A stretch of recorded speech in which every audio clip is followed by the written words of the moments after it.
in the case. We're going to talk about a boy, a little boy. He was the entertainer's guest, and he was a child. There'd been a report that Jackson had gotten him drunk. Now he's speaking out exclusively to us. We're going to hear from him.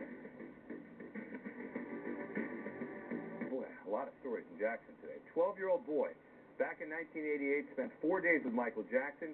Now Richard Matsura is coming forward to defend Jackson and publicly dispute an article in Vanity Fair which said that Jackson served the boy wine. NBC News' Mike Taibbi interviewed Matsuura from Japan and joins us now. Hey, Mike. Hey, Dan, how you doing? Actually, we spoke with him on Thursday night via a two-camera hookup. Richard Matsura is 18 now, a college student, and he says he contacted NBC News to correct an erroneous published report, that report in Vanity Fair, about his experience with Michael Jackson in Tokyo 6 years ago. I was taken to the hotel where my father and Michael had a meeting, and at that time, somebody escorted me to Michael's room, and we just introduced each other. I said I was Ricky Matsuura. He said he was Michael Jackson. Ricky Matsuura told us from Tokyo he was the then 12-year-old boy who spent 4 days in the presence of the pop star in 1998.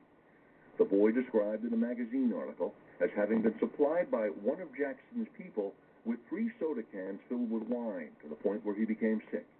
His father, according to the article, was so furious he immediately ended talks with Jackson about a theme park venture.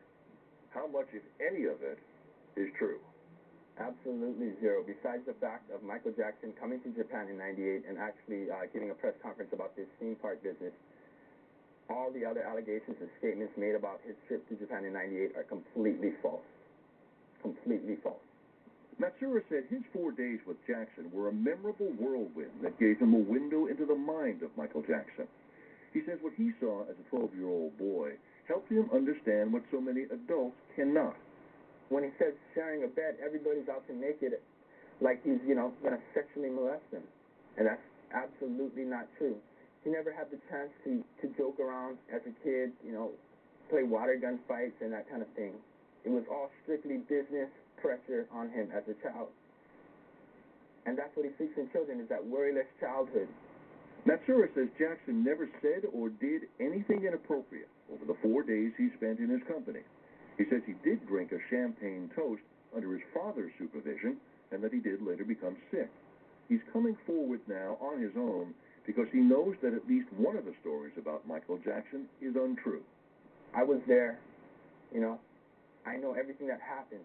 Did anybody from Michael Jackson's camp, I'm talking about lawyers, public relations people, spokespeople, offer to pay you anything to come forward, or have they paid you anything to come forward? I could open my bank account records for everybody. No money. No, not at all. All right, I spoke earlier today with Maureen Orth, who's the author of that article in Vanity Fair and one of the recognized experts on the Jackson saga.